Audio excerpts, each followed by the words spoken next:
বইমেলা শ্রীরামপুরে আগামী 2রা জানুয়ারি নতুন বছরে স্বাগত জানাতে তৈরি শ্রীরামপুর পৌরসভা।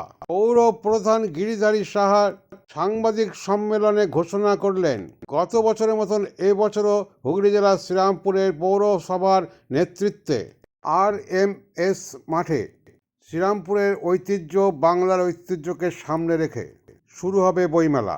জমজমাট সাংস্কৃতিক অনুষ্ঠানও আছে। এক দিনে শরৎচন্দ্র চট্টোপাধ্যায়, বঙ্কিমচন্দ্র চট্টোপাধ্যায়, কবি রবীন্দ্রনাথ ঠাকুর, কাজী নজরুল ইসলাম থেকে এক বীর মনীষীদের নিয়ে আলোচনা হবে। 1000 বছর পুরনো এই বাংলা ভাষা নিয়ে তিনি বলেন, ভাষা এই রাজ্যের জন্য সম্প্রদায়ের মানুষের ভাষাও বাংলা। বিভিন্ন সম্প্রদায়ের মানুষও বাংলা ভাষায় কথা বলেন। 1000 বছরেরও পুরনো এই ভাষার ইতিহাস যেটা আমরা খুঁজে পেয়েছি। বিশ্বের 6ষ্ঠ বৃহত্তম ভাষা বাংলা। বাংলা ভাষা ও বাংলা ভাষার 2 প্রবাদ প্রতিম সাহিত্যিক রবীন্দ্রনাথ ঠাকুর ভারতের জাতীয় সঙ্গীত এবং বঙ্কিমচন্দ্র চট্টোপাধ্যায় জাতীয় স্তর রচনা করেছিলেন।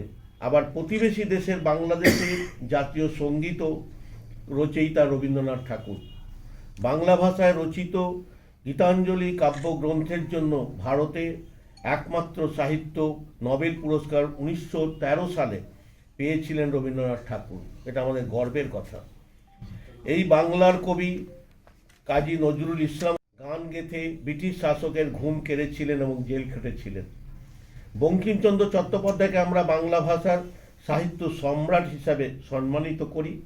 তেমনি আরেকজন হিন্দি উর্দু ভাষার সাহিত্যিক প্রেমচন্দ্রকেও সাহিত্য সম্রাট হিসাবে ভূষিত করা হয়েছে। এই মহান সাহিত্যিক প্রেমচন্দ্র সাহিত্য কর্মের প্রকাশ এবং প্রচারের সিংহভাগী হয়ে অপপ্রচার নয় শীর্ষক আলোচনা হবে। বক্তা শ্যামল ভট্টাচার্য। সঙ্গীত শিল্পী সলিল চৌধুরীর স্মরণেও আলোচনা একদিন আমরা রেখেছি। কবি সুকান্ত ভট্টাচার্য স্মরণে আলোচনা আমরা ব্যবস্থা করেছি।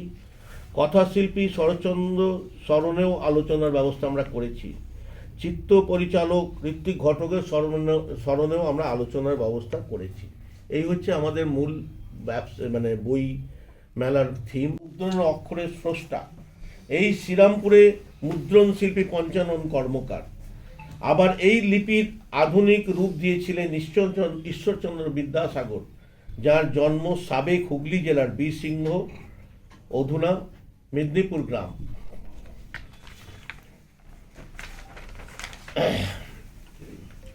বাংলা ভাষার লিপি এতটাই উন্নত যে এই লিপি ব্যবহার করা হয় মণিপুর ভাষা, আসামীয় ভাষা, ককবর ভাষার জন্য। পৃথিবীর অন্যতম এই শ্রুতিমধুর ভাষা বাংলা করেছে। আফ্রিকা মহাদেশের সিয়েরা লিও দেশটি বাংলা ভাষাকে সম্মানিত ভাষা হিসাবে স্বীকৃতি দিয়েছে। সর্বোপরি 2024 সালে 3রা অক্টোবর ভারত সরকার বাংলা ভাষাকে ধ্রুপদী ভাষায় মর্যাদা দেয়। এই বাংলা ভাষা পশ্চিমবঙ্গের অন্যতম সরকারি ভাষা।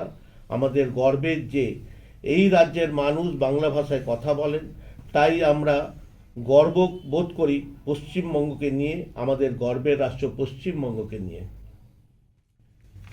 এই হয়েছি যেটা আজকে আপনাদের সঙ্গে আমরা একমত হলাম বা আলোচনা করলাম আপনাদের জানাবার জন্য। আজকে আপনাদের আহ্বান করছি। আপনাদের আমি অসংখ্য ধন্যবাদ জানাচ্ছি, প্রতিটি চিত্র সাংবাদিক বলুন, সাংবাদিক বন্ধুদের।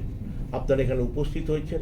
আমাদের এখানে উপস্থিত আছেন আমার শ্রীরামপুর পৌরসভার আজকের এই সভায় ভাইস চেয়ারম্যান উত্তম নাগ আছেন, CIC সদস্য পিন্টু নাগ আছেন, আর আছেন এই বইমেলা কমিটির যুগ্ম সম্পাদক 2 জন আছেন। একজন আছেন আমার অন্যতম CIC সন্তোষ সিং আছেন, উনি যুগ্ম সম্পাদক, এবং সমীর সাহা আছেন, এবং আপনারা আছেন। আমরা আশা করি আমরা আপনারা সকলে মিলে বইমেলাটাকে যাতে ভালোভাবে হয়, আমরা তুলে ধরতে পারি মানুষের মনে। বই যাতে সবাই আগ্রহ বাড়ে, পড়ার দিকে আগ্রহ বাড়ে, কেনার দিকে আগ্রহ, সেটা আপনারা একটু চেষ্টা করবেন। স্টল 34টা স্টল হচ্ছে। তার মধ্যে আমরা এদেরও দেবো কিছু একটা স্টল।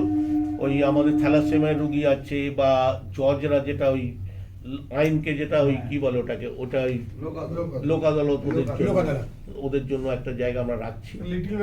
লিটিল ম্যাগাজিন আছে, এরকম করে করে ছোট ছোট অনেক দু একটা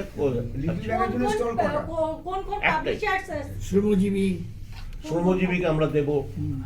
চক্ষু ব্যাংকেও দেওয়া কোন কোন পাবলিশার্স আছে সমীর বলে দাও। দেশ আছে, আনন্দ আছে, বুক ফার্ম আছে, পরম্পরা আছে, জেন চক্রবর্তী আছে, উৎপেকার আছে, ইউদার্স আছে, নামি দামি সমস্ত হাউসগুলো আছে। প্রবেশ মূল্য কত আছে? কোনো প্রবেশ মূল্য কোনোদিনই ছিল না, আজও নেই। শ্রীরামপুর পুরসভা এই বইমেলা করে, কোনো প্রবেশ মূল্য নেই।